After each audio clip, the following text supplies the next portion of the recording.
By bye bye bye bye. মালদ্বীপকে এবার bye by জানানোর পালা এসে গেছে, তাই তো বিদায় জানিয়ে বাড়ির উদ্দেশ্যে রওনা দিলেন প্রবীর আর গীতশ্রী।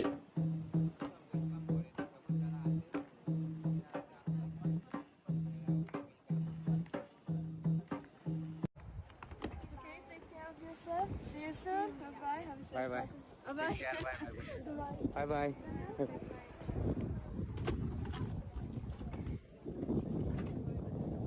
Cine Gossip.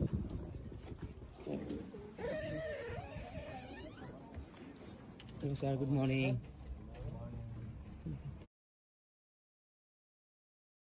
জন্মদিন সেলিব্রেট করতে গীতশ্রী পৌঁছে গিয়েছিলেন মালদ্বীপসে, সঙ্গে প্রবীর বিভিন্ন মুহূর্ত শেয়ার করেছিলেন স্নোকলিং, এছাড়াও ক্যান্ডেল লাইট ডিনার এনজয় করেছেন, দেখেছেন ডলফিন এবং আরও অনেক স্মৃতি নিয়েই বাড়ি ফেরার পালা এবার গীতশ্রী আর প্রবীর। দুজনের জন্য রইল শুভেচ্ছা।